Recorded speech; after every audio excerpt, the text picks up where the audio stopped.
Obesidade é uma escolha? E aí, beijo do meu coração, como é que tu está? Eu espero que tu esteja muito bem. No vídeo de hoje a gente vai debater sobre um tema muito importante que tem estado muito em alta na internet nos últimos dias, que é a obesidade. Mas esse assunto, apesar de deveria ser um assunto comentado e debatido e buscado soluções o tempo todo, em alguns momentos, em alguns períodos, de acordo com alguns conteúdos que são lançados na internet, esse conteúdo segue aparecendo mais em alta. E foi o que aconteceu nas últimas semanas, depois que a gente teve, então, esse vídeo do um treinador versus 30 gordos postado na internet em um canal. Eu nem sei o canal que foi postado, enfim, eu não conheço o canal. Mas esse assunto veio muito à tona e começou a ser muito debatido na internet. E a gente pôde perceber e observar o posicionamento, a opinião e a postura de muitos profissionais, influenciadores, criadores de conteúdo e pessoas desse meio, né, sobre este assunto. E eu demorei um pouco pra vir falar sobre isso aqui, já postei um conteúdo sobre isso lá no Instagram, mas eu vim debater esse assunto no YouTube também, porque tem uma galera que me acompanha aqui, que não me acompanha no Instagram, que não usa essa rede social, né? E eu acho importante a gente falar sobre isso aqui também, porque é um assunto muito delicado, é um assunto que requer muita atenção, cuidado. Afinal de contas, a obesidade, apesar de eu ter falado no vídeo ali no começo, né, que é uma escolha, né, tem sido muito debatido isso, ser ou não uma escolha, a obesidade não é uma escolha, a obesidade é uma doença crônica de cunho inflamatório que não tem cura. Importante salientar para vocês que a obesidade, ela não tem cura, tá? A obesidade é uma doença reconhecida pela OMS, ela tem CID, e ela deve ser sim tratada de forma multidisciplinar e a gente precisa ter atenção para com os pacientes com obesidade. Esse assunto ele é muito profundo, ele não é um assunto raso. Inclusive, eu postei esse vídeo sobre esse assunto no Instagram ontem e uma pessoa logo já comentou assim: ah, mas é desleixo sim. Eu tô na luta há muito tempo, mas eu nunca consigo seguir a dieta e é por falta de força de vontade, é porque eu não quero. E aí eu respondi ela, eu disse assim, falei o nome dela, eu disse: olha, eu entendo o teu lado, né, tu tá do outro lado, mas como eu comentei no vídeo, vou falar pra você sobre isso aqui, a obesidade, ela nos traz alterações hormonais e químicas no nosso cérebro, que prejudicam ainda mais a adesão da pessoa à dieta. E eu respondi pra ela: pode ser muito provavelmente que tu não esteja conseguindo manter uma adesão à dieta não por falta de força de vontade, mas por essas questões de alterações hormonais e químicas no teu cérebro. E ela apagou o comentário dela depois que eu respondi isso pra ela. Eu espero que esse meu comentário pra ela, que não foi um comentário grosseiro, foi um comentário de cunho informativo, tenha acendido uma luz na cabeça dessa pessoa de que talvez ela não seja mais fraca ou frágil por não estar conseguindo seguir a dieta, por falta de força de vontade, mas porque ela precise de um acompanhamento multidisciplinar. Ela precise de uma orientação, daqui a pouco ela precisa de fazer o uso de alguma medicação. Hoje a gente vê muito em alta o assunto, né, Ozempic, Mounjaro, medicações para emagrecimento, e essas medicações, elas não foram feitas para as pessoas que estão utilizando, que são aquelas pessoas que querem perder 2, 3, 5 quilos. Essas pessoas sim, né, que já estão aí perto do seu objetivo, essas pessoas sim conseguem emagrecer, se fechar a boca, baixar a cabeça e manter ali uma dieta. Essas medicações, elas foram feitas para quem precisa de um grande emagrecimento. Pessoas que têm obesidade, que têm diabetes, que têm desregulações hormonais, afinal de contas, o Mounjaro, o Ozempic, né, são medicações que tem ali na sua composição o GLP-1, né? Um análogo de GLP-1, que é um hormônio peptídeo que a gente produz no nosso intestino e que causa saciedade. Então a gente entra com a medicação para a gente injetar então esse análogo de GLP-1 e aumentar a sensação de saciedade. Além disso, melhorar a sensibilidade à insulina, a captação de glicose e assim por diante. Então essas medicações, elas foram criadas para tratamento da obesidade, porque como é uma doença, precisa de medicação, além de um tratamento multifatorial, multidisciplinar, né, de vários profissionais diferentes. Só que hoje a gente vê que as medicações, elas estão sendo banalizadas e utilizadas por pessoas que não têm obesidade nem diabetes, têm resistência à insulina.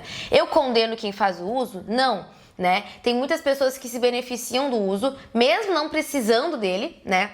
Quando querem um pequeno emagrecimento de 5, 10 quilos, porque assim como para um paciente que tem aí só 5, 3 quilos para perder não é fácil, e ele nem tem essas alterações hormonais, imaginem, calculem um paciente que tem obesidade, que tem sim todas essas alterações fisiológicas, hormonais e genéticas. Então, quando a gente banaliza e fica falando que a obesidade é uma escolha, que é frescura, que é falta de força de vontade, é só a gente pegar o caso de pessoas que precisam perder 3 quilos e usam medicação, usam essa ferramenta. É falta de força de vontade? É difícil? E vocês que possuem aí esse objetivo de perder 3, 5 quilos e nunca foram obesos, com sobrepeso, nem tem essas alterações químicas no cérebro que uma pessoa com obesidade tem. E já é difícil pra vocês, já é difícil pra nós. Eu nunca fui obesa, mas eu já estive com sobrepeso e quase cheguei na obesidade grau 1, certo? Eu quase estive com obesidade grau 1. Eu tenho 1,55 e já pesei mais de 70 quilos. Tava com um pé na obesidade se eu não tivesse pisado no freio naquela época. E não foi fácil, e pra mim continua sendo não fácil, né? Então, se pra essas pessoas que não têm obesidade já é difícil, imagine para quem tem e lida com isso todos os dias. Então é importante falar pra vocês que, independente do que foi debatido nesse vídeo, eu assisti esse debate, não estou aqui para falar das pessoas que estavam lá, do que foi debatido, do que foi falado. Eu vim nesse vídeo aproveitar esse gancho e o assunto em alta para falarmos sobre obesidade, né? Para falar com pacientes que têm obesidade ou que estão em remissão da doença, porque, como eu comentei, a obesidade é uma doença que não tem cura, a gente consegue ter a remissão. Assim como um paciente que tem diabetes tipo 2 e é diagnosticado, a gente tem a remissão da doença, mas ele vai ter que ter muitos cuidados pelo resto da sua vida. E o paciente obeso da mesma forma. E a gente tem que também entender que quando a gente pensa em um paciente obeso, a gente precisa deixar claro que talvez esse paciente ele nunca seja eutrófico, ele nunca fique num peso extremamente magro, extremamente seco, extremamente baixo. Mas um paciente que é diagnosticado com obesidade e tem uma perda de 5 a 10% do seu peso, ele já ganha muita qualidade de vida. E isso já é muito benéfico para a saúde dele no longo prazo. Então entendam que muitas das vezes os pacientes com obesidade, eles não vão ficar extremamente magros. Mas só de ter ali uma perda de peso legal do ponto de partida que ele estava ali quando ele foi diagnosticado, isso já é excelente, pensando em melhora da qualidade de vida, melhora dos exames, melhora da questão da gordura visceral e da inflamação corporal e assim por diante. Então, quando a gente pensa em um paciente com obesidade, a gente tem que entender que para ele chegar nisso, foram muitas coisas que influenciaram. A gente tem sim os fatores genéticos.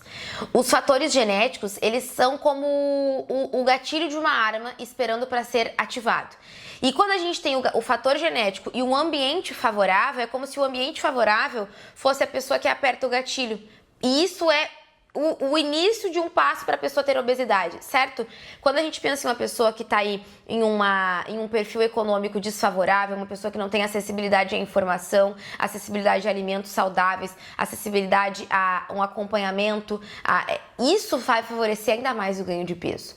Aí a gente também tem que levar em consideração que pessoas que passam horas no transporte público para chegar no trabalho, ganhar um salário mínimo, mais horas para voltar, tem filho para cuidar, casa para cuidar, é muito difícil a gente chegar para essas pessoas e cobrar delas exercícios físicos diários e uma alimentação saudável e equilibrada.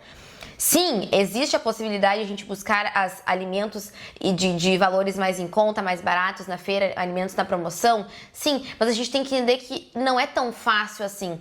Tu que tá aqui assistindo esse vídeo agora, tu tem acessibilidade a telefone, a internet, tá conseguindo parar agora, tá talvez numa academia, olha o privilégio. Tu tá numa academia assistindo esse vídeo, ou tu tá em casa lavando a tua louça, limpando a tua casa. Então, a gente tem que reconhecer os nossos privilégios e a gente não pode se fechar na nossa bolha. Eu entendo as pessoas que pensam, a obesidade é força de vontade, é só querer, porque eu já pensei dessa forma também. E eu não me envergonho disso, afinal de contas, quando eu pensava dessa forma, eu não era uma pessoa que estava estudando nutrição, eu não era uma pessoa que estava buscando informação, não estava buscando entender o assunto. E eu também achava que quem era gordo, quem era obeso, era só falta de força de vontade, era só querer. Só que quando a gente começa a se aprofundar nos assuntos, quando a gente sai da nossa bolha, a gente entende que o buraco é muito mais embaixo. Né? Hoje eu vivo numa vida muito confortável e eu reconheço todos os meus privilégios. E a minha vida sempre foi muito confortável. Mesmo quando eu trabalhava fora de CLT, que eu não era autônoma ainda, não era empreendedora, eu sempre tive uma vida muito confortável. Eu vivo em uma cidade pequena, uma cidade no interior, onde a gente não tem esse excesso de transporte público, a gente não tem esse volume de pessoas. Então, eu nunca tive que ficar horas num transporte público para me deslocar de uma cidade para outra. Quando eu trabalhei em uma cidade diferente, quando eu era recepcionista de uma academia, eu pegava um ônibus na minha cidade, ia até a igrejinha todos os dias para trabalhar das 2 às 10 da noite, mas eu não ficava horas no trânsito. Da cidade onde eu tô até a cidade vizinha era 30 minutos. de ônibus, sabe? Então, era a minha rotina mais corrida, eu tinha que treinar às 6 da manhã, eu começava estágio às 8, saía às 1, entrava no trabalho às 2 e saía às 10 da noite. Foi muito cansativo, foi muito corrido, mas ainda assim eu tinha meus privilégios, né? Eu morava com meus pais colocavam comida pra dentro de casa, eu tinha comida na academia de manhã, eu tinha como pagar a academia. Então, são muitos pontos a serem debatidos dentro desse assunto obesidade. E quando a gente fala também da questão de romantização da obesidade, que também quem é muito leigo no assunto acaba acreditando ser verdade, a gente tem que entender, ninguém gosta de ser obeso. As pessoas não gostam de ser obesas, porque ser obeso traz diversas dificuldades na vida do paciente. A gente tem o preconceito, que a gente sabe que as pessoas obesas sofrem. A gente tem a falta de acessibilidade, que às vezes é muito difícil em alguns locais e alguns ambientes. A gente tem todos os problemas de saúde, né? As discriminações também que acontecem, a dificuldade de conseguir uma vaga de emprego, isso tudo acontece. Então, é muito importante a gente parar de falar que existe a romantização da obesidade, porque isso não existe. A gente nunca vê no outdoor alguém falando assim, ó, engorde 15 quilos em uma semana com o meu método. Não. Mas emagreça 15 quilos em uma semana com o meu método a gente encontra, certo? E obviamente que existem muitos benefícios de a pessoa manter um peso saudável, manter um peso magro, mas é muito mais fácil a gente falar que há uma romantização extrema da magreza do que da obesidade. Isso é um fato óbvio, lógico, é só racionalizar e pensar um pouco, certo? O que a gente tem que entender é que muitas vezes esses ativistas corporais, essas pessoas que ficam na internet falando sobre esses assuntos, o que elas mais estão buscando não é romantizar a obesidade e fazer com que as pessoas fiquem obesas. Elas estão buscando respeito, porque a gente sabe sim que há muito desrespeito com essas pessoas, com esses pacientes. Então eu acho que a gente tem que abrir os olhos para enxergar de fato como é que as coisas funcionam no mundo, né? E não se fechar somente na nossa bolha. E aí, continuando o assunto, como eu comentei no início do vídeo, a obesidade é uma doença que não tem cura, mas ela tem tratamento. E a grande questão aqui é a acessibilidade ao tratamento. Se tu aí é uma pessoa que tem o privilégio financeiro e de tempo, de ter acessibilidade, de conseguir buscar informação, a gente tem muita informação gratuita e boa na internet, a gente tem muita orientação, né, na internet sobre esse assunto, sobre treinos, sobre dieta, mas se tu tem a possibilidade e a acessibilidade de buscar profissionais para te auxiliar, ótimo. Esses dias foi o dia do psicólogo e eu dei parabéns porque eu acho que a psicologia alinhada com a nutrição é o combo perfeito pra gente ter sucesso no emagrecimento e no tratamento da obesidade para esses pacientes, tá? Porque antes da gente entrar com a parte das calorias, dos carboidratos, eu sempre friso muito isso aqui lá na nossa comunidade VG Lovers, para quem quiser assinar, onde eu ensino vocês a montarem as suas dietas, né? A gente tem acompanhamento no grupo do WhatsApp, a gente tem nossos desafios mensais. Fica o convite a vocês, é R$ 89,90 a inscrição mensal. É só isso que sai do teu limite do cartão, a gente não consome várias parcelas, tá? No plano trimestral ali. Lá eu ensino vocês a parte da dieta, né, que é a minha área, a nutrição, mas eu também falo sobre a parte comportamental, porque eu acho que isso está totalmente vinculado com a nutrição e a alimentação. Um paciente que não trata a parte mental, a parte da cabeça, os pensamentos, o cognitivo, ele não consegue ter resultado ou manter os seus resultados no longo prazo. A gente precisa mudar a cabeça, sabe? E também dentro da comunidade tem um módulo com a minha psicóloga Paloma Mota falando sobre nutrição e comportamento alimentar, né? Linkando com a psicologia, que isso é muito importante. Ela fala sobre transtornos, as aulas são muito bacanas. E a gente também no nosso grupo tá sempre ali se dando suporte umas para as outras. Algumas meninas às vezes têm alguma crise, tem alguma compulsão, tem algum problema, a gente vai lá e se orienta. Tem outras divas que também estão na comunidade que são psicólogas e também ficam ali auxiliando umas às outras. Então a gente realmente criou uma comunidade onde uma ajuda a outra, né? Em prol de chegar à nossa melhor versão. Porque é uma batalha diária. E aí, como eu tava falando, se tu tem a possibilidade de buscar uma ajuda, um auxílio, né, profissionais para te orientar, busca, aproveita. Tem muita gente que gostaria de ter esse privilégio e não tem. E aí a pessoa fica condicionada a viver nessa situação, porque é muito fácil a gente falar, é só ir no SUS. Mas a gente sabe que por mais que o SUS seja um projeto maravilhoso do nosso governo, né, o Brasil eu acho que, não sei se é pioneiro, né, nisso, mas a gente sabe que a saúde pública no Brasil, comparada a outros países, vamos levar em consideração, por exemplo, os Estados Unidos, dá de 1000 a 0. Mas, mesmo assim, não é todo mundo que tem essa acessibilidade, né, a essa orientação. Então, se tu tem esse privilégio e tu pode estar indo atrás, vai. certo? A obesidade não é uma escolha, mas a gente tem que ter responsabilidade sobre as nossas escolhas. E dentro das nossas condições de vida, tentar buscar fazer o nosso máximo ali, né?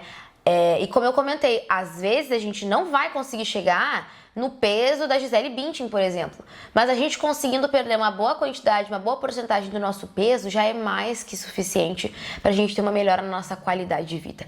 Quantas que estão assistindo aqui esse vídeo que já emagreceram 5, 10, 15, 20 quilos e sentiram os benefícios dessa perda de peso, mesmo que não tenham chegado naquele corpo magro da modelo da televisão? Os benefícios desse emagrecimento, mesmo que seja lento, vai vir, vai acontecer, vai ser maravilhoso.